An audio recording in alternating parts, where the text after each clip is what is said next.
Hi there once again. Thank you so much for joining us here on this week's Leading Edge. I'm your host, Jeff Smith. We have put together a show this week that is all about giving thanks. We've got a lot to get to and a lot of great conversations to bring you over the next 30 minutes. We want to start with a young man and his mom who have given of themselves the last few years to make the holidays a little brighter. I want you to say hello to Caden and Tanya Laney joining us. The faces may be familiar because their Toys for Tiny Heroes effort has been 6 years in the making? 6 years. 6 years in the making this year. So welcome. Thank you so much for doing this and happy holidays. Thank you for having us. Absolutely. So let's get to the baseline story behind this. And we talk about giving thanks. And you've been through a lot, young man, whether you realize that or not. And it started at a young age. I'll get Mom in here in just a second. But when you think about the fact of what you've gone through, 2 open heart surgeries and 3, what did you say? 3 heart caths. 3 heart caths so far. Have you grasped the reality of that? It's really hard to grasp the reality of it, but I think I've gotten it to the point that anyone can. You're how old now? I am 14. 14, and this all started when you were? 4 weeks. 4 weeks old. Mom, they realized that he was going to need emergency surgery at that time? So when he was born is when he was diagnosed, and then he had to gain weight. So we actually kind of had about 4 weeks where he couldn't lay flat. So I had to sleep sitting up in a recliner holding him actually for the first 4 weeks, because if he laid flat, his lips would start turning blue, new mom, paranoid, everything of that nature. So yeah, I had to try to get him to gain as much weight as possible. One of the things that we've shared before you guys actually arriving here is my own experience with my children being in and out of hospitals, and the faith that you put in these doctors, the faith that you put in others. And you and I talked a little bit about it. I want you to share on this as well. And Caden, maybe I'll start with you. Just finding those who are like you. Finding those who kind of give you that peace of mind. You talked about mental health. We'll talk about that in just a little bit.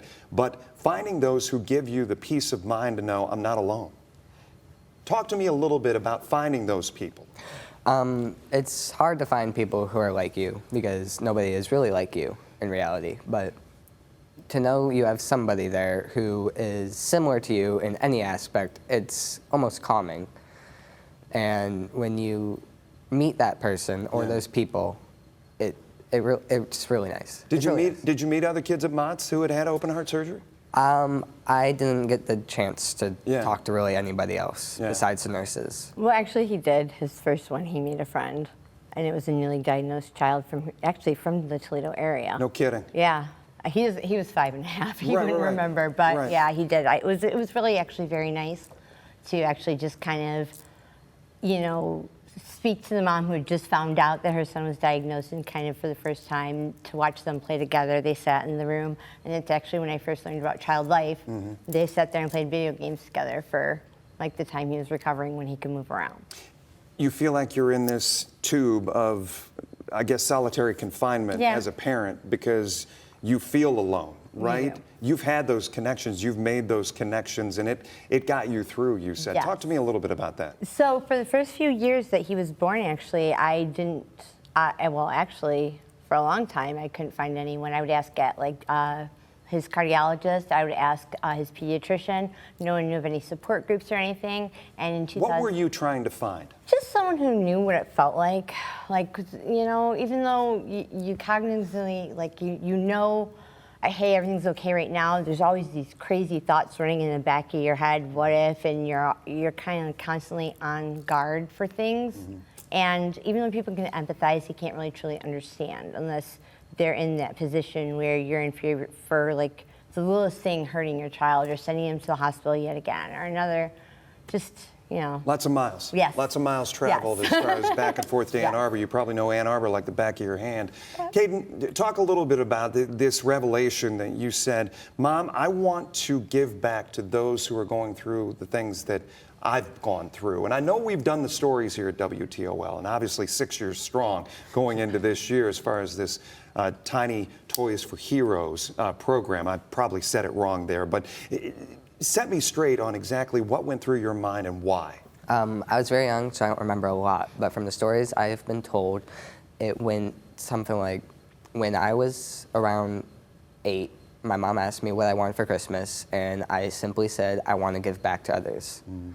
I want to give back to the children in the hospital because You knew what it was like. Yeah, absolutely. And as you've gone through this the last few years, talk to me about leading up to that point. Like right now, obviously, we're starting the collection process, right? We're bringing those toys in, and then delivery day comes. Walk me through what you're thinking through that whole period. while that is happening, I have a variety of thoughts. And feelings? Yes. Yeah? How so? I'm feeling anxious. I'm feeling nervous. I'm thinking that it's going to go well, though. Yeah. Because in my heart, I know it always goes well. Yeah. No matter how nervous I am. How do you feel? Like right now? Yeah. No, just like overall, just for our audience to know how you're doing health-wise. I'm doing pretty good. I'm doing pretty good. Yeah. Are there good days? Are there bad days? He's getting there. It's been a process because after the last one, he's got no restrictions now. Whereas in before, he always had some kind of a restriction, some kind of a restraint, or something to be leery of, or waiting for essentially just the other shoe to drop constantly. Yeah. And since his last surgery, he does not have that, and that has really been very altering for us as far as how our lives are. You go from planning everything in your life around essentially, not that it controls being in bubble you, wrap. but just being aware of anything could change at any moment, to now you have all these wide open spaces to make plans, any plan you want, And it's really nice though, because we do the delivery. My birthday is the 13th, his is the 15th, and we do it right at that time. So Perfect timing. Yeah. You set a goal for this year as far as the number of toys. Tell our audience about that a little bit. My personal goal for this year is about 3,000 toys. Wow. And what have you done in years past? about 2,000 Okay. an average a year. Okay, so the word's going out. We're spreading the word here today as well, getting that word out there. You wanted to touch on mental health in our last minute or so, and I just wanted to touch on why that's so important to you, because you said you're going right now to a school that focuses on the medical career if you want to go into that field. You said you had two fields that you're interested in. Tell it what. I would love to go into either cardiology or psychology. And the psychology because? Psychology because I have been honestly struggling with my mental health recently, and I know what it's like. So I want to be able to understand people better. I want to know why they're thinking the way they are, why they're feeling the way they are. And it's important to me to truly know a person. Our show's about giving thanks. I wanted to ask you finally what you're thankful for this year. I am thankful for so much. I'm thankful for my community. I'm thankful for my mom, my family. I'm thankful for everybody that supports me.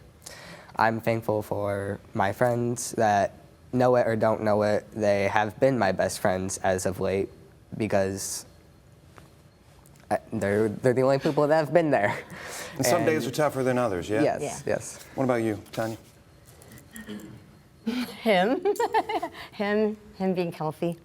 Yeah. That's really all I'm very thankful for every year. And hearing a doctor tell you no restrictions. Yes. Happy holidays to both of you. You too, thank We you. appreciate you taking the time. Thank you very much. By the way, we want to share. If people want to donate, what do they do? So you can go to, we have 5 drop locations. I know we've got it listed on our website. Yeah, we have those on. You do. WTOL.com. Or they can reach out to me and I can do a porch pickup, or they can go to the list and it can ship directly to us and we can just deliver it. I just wanted to put in a quick plug. I know we've got all that I wasn't even information on prepared for that. WTOL.com. Good to see you. Good to see you. Thank you. We'll be back right after this. Welcome back. We continue giving thanks this week here on Leading Edge, and a story that Toledo Fire Chief Allison Armstrong shared with me. I got to ask you a question. Is there that person in your life, maybe it's at work, maybe it's in your neighborhood, who lifts up your day?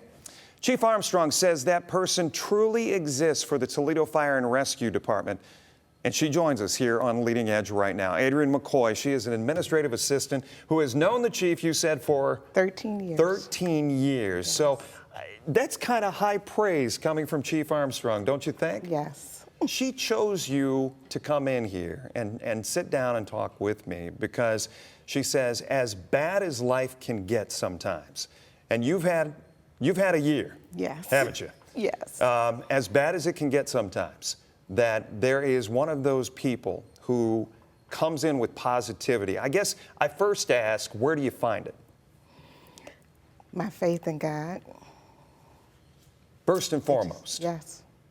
Yep. But there's got to be other ways that you face the day and get up there. And, you know, my boss a couple of weeks ago, she posted on social media, she said, don't look at the day like I have to go to work. I get to go to work. You have that same kind of thought process? So I've actually worked with Toledo Fire for the 13 years that I've known her. And I've always enjoyed going to work. Mm-hmm.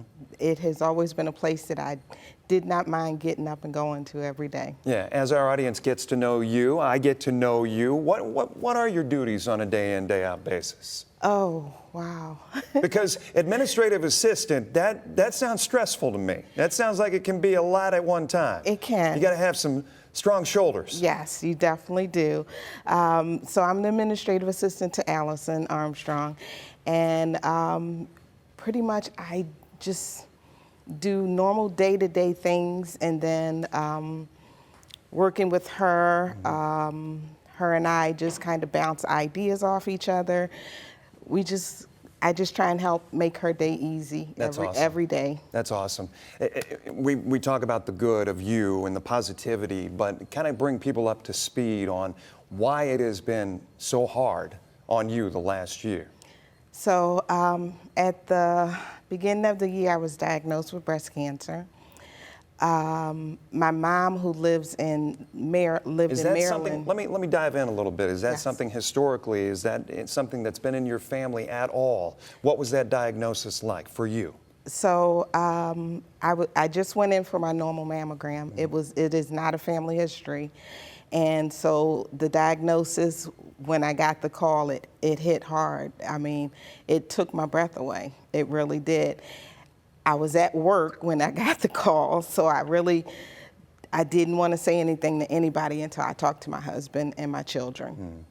And so... Not even to lean on Chief Armstrong at that moment? Nope. I wanted to go straight home to my husband and tell him first, and my kids. Yeah. And so once I got home, I talked to my husband about it, and then we had the kids come over, and we let them all know.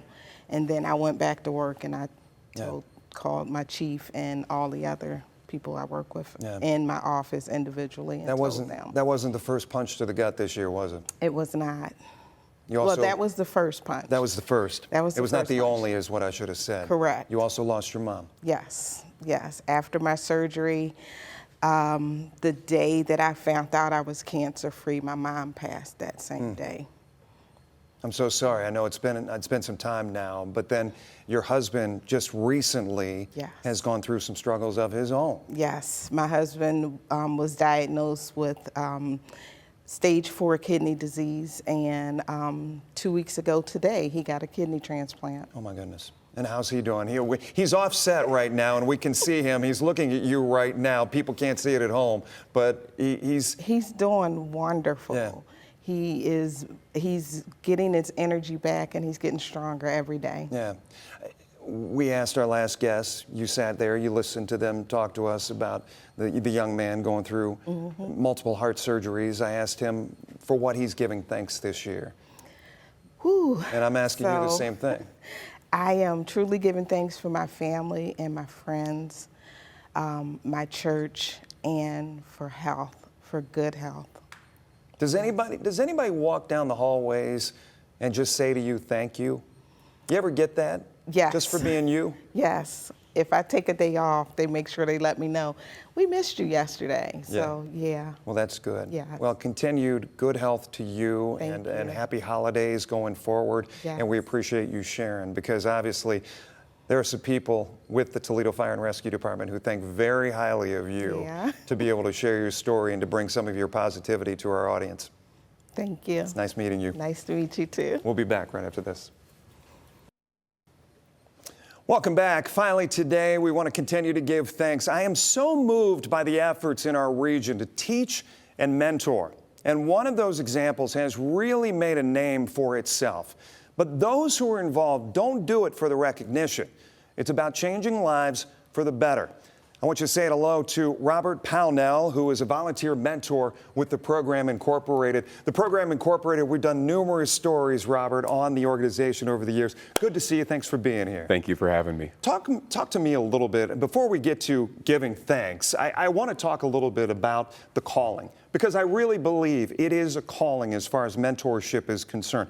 We all get busy with our everyday lives. We have children, we have responsibilities, but you see it in yourself and you saw the opportunity and the need. Yes, and so the program is personal to me for a multitude of reasons, but first and foremost was the unique experience of growing up without a father, being adopted very late in life in my childhood at 10 years old into a home that had a father who believed in education, discipline, rules, and making yourself what a man should be. And so that was a tough transition. You, my friend, got lucky. Very lucky. Right? Very lucky. These people gave me every opportunity in the book. They loved me even through all of my mistakes. And that's why I'm able to turn around to these young men today, because I was shown what true love is, that the capacity means.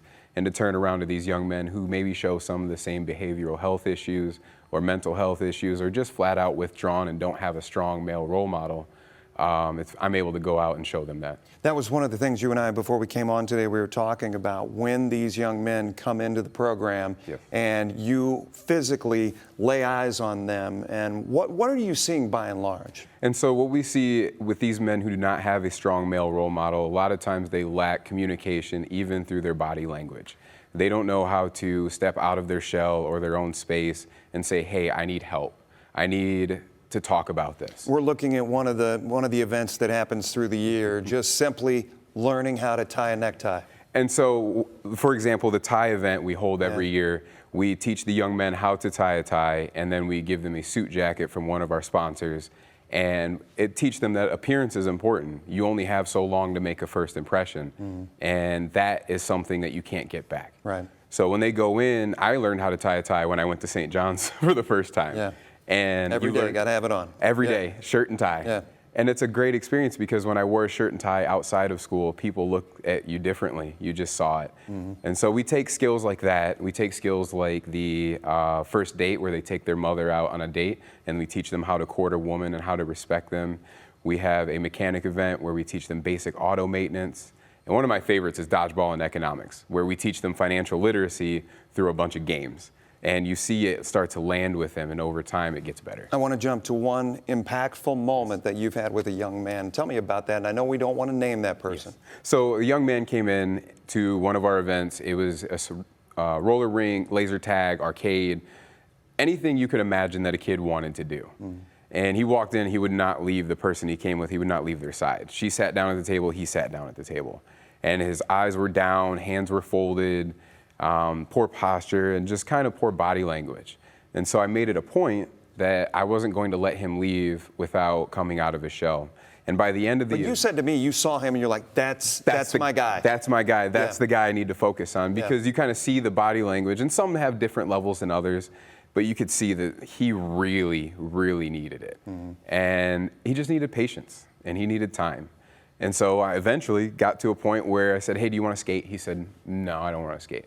I said, well, do you want to walk over with me to the skating area and pick out a pair of skates? You don't have to skate, just gotta, maybe you put them on. I said, well, okay. And he comes over, he puts them on, sits down at the table, give him a couple minutes. You broke through that quick. Broke through, yeah, it's about giving them time. Yeah. Just getting down on his level, Yeah. speaking to him, making him feel comfortable to the point where he could open up. He always had the option to say no. You're right. And I think that's what was really important to him. He didn't have to, but I made it feel like he wanted to. We talk about giving thanks, and when you look back on this year, even your, I guess, involvement with the program itself, what are you thankful for in this 2024? So the program is one of them. That's the opportunity to give back to our community, and it takes a village to raise a child, as everyone says, and this is the ultimate need of everyone coming together to raise the strong young men that are going to be the future of our communities. I'm also thankful for a very healthy 1-year-old baby girl who just turned 1 a couple weeks ago. Yeah. And she is mobile, and we're at the stage of putting everything in our mouth. So, Yeah. you know, she's very healthy and very happy, and I couldn't be happier. But you personally, I mean, you've had a lot of gifts in this life for things to be thankful.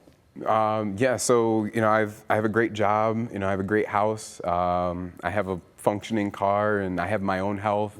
I'm very thankful for simple things. You know, I have hot water on demand, I have AC and heat, and all of those things that I wake up every day and say, hey, not a lot of people have these. A lot of bright side moments right there. Yeah. We do want to point out they are looking to add volunteers at the program Incorporated, seeking to expand donors and partners so the programming remains free to participants, which is very important. And they also have a Christmas Amazon wish list posted on the Program Inc. Facebook page for anyone wanting to purchase Christmas gifts for the kiddos. More details and information can be found on the website and the Facebook page. Yes. Obviously very important. I think the big thing is donors and partners to keep everything free for these boys. Yeah, so I think a lot of the big thing to make change is accessibility. Absolutely. And for it to be free to our kids and the parents and to make it accessible to everyone, we need our partners and donors to come together and make that happen. Robert, continued good luck to you. We appreciate the insight. Thank you. And sharing your thanks. We'll be back right after this. Welcome back for a final time this week. I just want to say thank you for being a part of our program. This has been a special show of giving thanks, and we hope each of you have an opportunity to be thankful over this holiday season. Remember, if you missed any part of our conversation, check us out on the WTOL 11 YouTube channel as well as WTOL 11 Plus, and you can find the podcast on Spotify and Apple. I'm Jeff Smith. Great to have you with us. We'll see you next time on Leading Edge.